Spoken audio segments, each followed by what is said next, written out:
अस्सलामुअलैकुम दोस्तों, आप देख रहे हैं एडवांस टेक चैनल और आज मैं आपके लिए एक वीडियो लेकर आया जिसमें दोस्तों मैं आपको बताऊंगा कि आप नॉर्मल से ट्रांसफार्मर से आप किस तरह से 220 वोल्ट ले सकते हैं, यानी कि 12 वोल्ट बैटरी की आप इसको इनपुट दें और आउटपुट पे आपको 220 वोल्ट दे।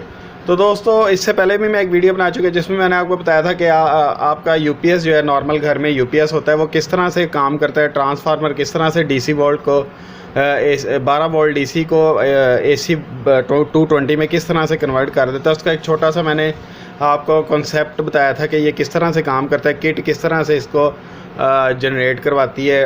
तो उसमें मैंने एक सिलाई मशीन के से जो है स्विचिंग करवाई थी। 1 सेकंड में 50 दफ़ा मैंने कोशिश की थी, लेकिन वो बहुत ज़्यादा एक्यूरेसी नहीं थी, उसमें फ्लिकरिंग हो रही थी, फ्लक्चुएशन हो रही थी, एनर्जी सेवर बार बार ऑन ऑफ हो रहा था। तो आज उसकी जगह पे ये मैं एक सोलर की मोटर लेकर आया हूँ। 12 वोल्ट की ये मोटर है जो कि नॉर्मली सोलर के कूलर या सोलर के फ़ैन में लगी होती है। तो आज सिलाई मशीन की जगह पे मैं इससे स्विचिंग करवाऊँगा। तो इसके लिए दोस्तों जो रिक्वायर्ड है टूल, वो 12 वोल्ट का एक ट्रांसफार्मर है जो 220 वोल्ट से 12 वोल्ट प्रोवाइड करता हो।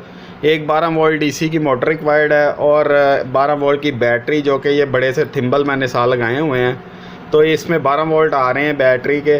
तो लास्ट टाइम जो प्रॉब्लम हुई थी वो ये हुई थी कि मैंने थिम्बल भी जो है, वो जो थिम्बल कह रहा हूँ, सॉरी, क्रोकोडाइल क्लिप जो है, एलिगेटर क्लिप, वो भी काफ़ी छोटे थे, वायर भी काफ़ी ब्रीक थी, उसमें भी जो डीसी वोल्ट के लॉसेस हो रहे थे। तो इस वजह से आज मैंने सोचा इसको क्यों ना मज़ीद अच्छा करके एक वीडियो बनाई जाए। तो दोस्तों ये ट्रांसफार्मर स्टेप डाउन ट्रांसफार्मर है, लेकिन इसको हम आज स्टेप अप के तौर पे यूज़ करेंगे। ये इसकी प्राइमरी वाइंडिंग है जो कि 220 वोल्ट यहाँ से लेके आउटपुट पे ये हमें 12 वोल्ट 12 जमा 12 24 वोल्ट देता है। लेकिन इस वक्त हम इसको उल्टा यूज़ करेंगे। यहाँ पे हम इसको प्राइमरी वाइंडिंग के तौर पे यूज़ करेंगे, यानी कि यहाँ से हम इसको 12 वोल्ट देंगे और यहाँ से 220 वोल्ट लेंगे। तो करना कुछ ये है कि इस मोटर को, ये जो मोटर है ये दोनों तरफ चल जाती है, इसकी डायरेक्शन का कोई मसला नहीं है। अगर पोलैरिटी का इशू हो तो पोलैरिटी का ख़ास ख्याल रखना है, लेकिन इस मोटर में पोलैरिटी का कोई मसला नहीं है। इस मोटर को अब मैं ट्रांसफार्मर का भी आप थोड़ा सा आपको बता दूं। इसकी 3 वायर हैं। सेंटर से साइडों पे अगर लेंगे तो 12 वोल्ट, अगर साइडों से लेंगे तो 24 वोल्ट। तो हमने, हमारे पास क्योंकि 12 वोल्ट का सेटअप है, तो मैं किसी भी 2 वायर को चूज़ कर लूँगा। सेंटर से लेफ़्ट भी ले सकते हैं, राइट भी ले सकते हैं।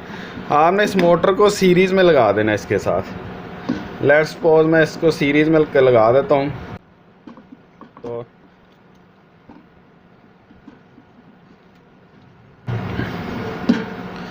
अब ये जो 2 पॉइंट हैं यहाँ पे, ये वाले तो 2 पॉइंट हैं, यहाँ पे मैं 12 वोल्ट बैटरी के इसको प्रोवाइड करूँगा और उसके बाद आउटपुट पे चेक करूँगा कि ट्रांसफार्मर 220 वोल्ट्स दे रहा है या नहीं। तो इधर भी मैं एक मीटर लगा देता हूँ। मीटर को भी मैं इधर करीब ही कहीं रख देता हूँ।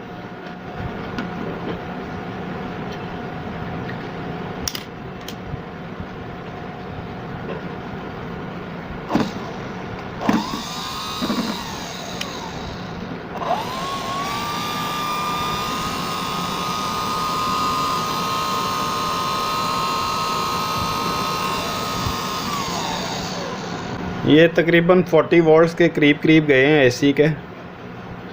अब मैं ज़रा इसको 24 वोल्ट वाली रेंज पे लगा के चेक करता हूँ।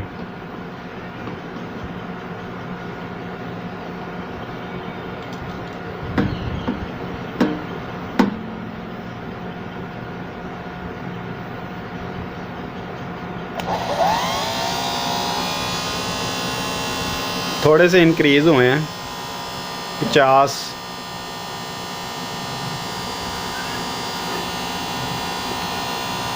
अब तो दोस्तों अब इस एक्सपेरिमेंट से ये तो क्लियर हो गया कि अगर आपने 220 वोल्ट लेने हैं तो आप 12 वोल्ट की बजाय इनपुट पे वो वाली रेंज सेलेक्ट करें जो मैक्सिमम, यानी कि आप, ये मैंने 12 वोल्ट या 24 वोल्ट का ट्रांसफार्मर यूज़ किया। आप इनपुट पे उसको वो वाला यूज़ करें जो मैक्सिमम 50 70 100 वोल्ट्स पे काम करता हो। तो जब आप उसको 12 वोल्ट देंगे, कम वोल्ट देंगे, तो आउटपुट पे वो 220 वोल्ट देगा। इंशाल्लाह ताला नेक्स्ट वीडियोस में हम बात करेंगे और प्रैक्टिकली प्रूव करेंगे कि हम किस तरह से ट्रांसफार्मर से ज़्यादा वोल्टेजेस ले सकते हैं। और इसकी एक और भी है इसमें कि आप लो रेजिस्टेंस की जो मोटर है वो यूज़ करें, क्योंकि जब इसको कंट्रोलिंग किट लगी होती है उसमें रेजिस्टेंस कम से कम होती है और इसको मैक्सिमम जो है ना वो वोल्टेजेस मिलते हैं। तो दोस्तों फाइनली आज की वीडियो यहीं तक थी। नेक्स्ट वीडियोज़ में मज़ीद प्रैक्टिकल करेंगे, एक्सपेरिमेंट करेंगे और प्रूफ के साथ बात करेंगे। तो दोस्तों आज की वीडियो यहीं तक थी। उम्मीद करता हूँ आज की आपको मेरी वीडियो पसंद आई होगी। अगर मेरी वीडियो पसंद आई तो मेरी वीडियो को लाइक करें, अगर आपको नहीं पसंद आई तो आप इसको डिसलाइक भी कर सकते हैं। इसके अलावा दोस्तों अगर आपको कोई क्वेश्चन है तो वो भी आप कमेंट्स बॉक्स में मेरे से पूछ सकते हैं। और दोस्तों मेरी वीडियोज़ को अपने दोस्तों के साथ भी शेयर कीजिए। और अगर अभी तक आपने मेरे चैनल को सब्सक्राइब नहीं किया तो मेरे चैनल को सब्सक्राइब कर लें। नोटिफिकेशन हासिल करने के लिए बेल के बटन पर क्लिक करना मत भूलिएगा। दोस्तों आज की वीडियो यहीं तक थी। नेक्स्ट वीडियो तक के लिए मुझे इजाज़त दीजिए। अल्लाह हाफ़िज़।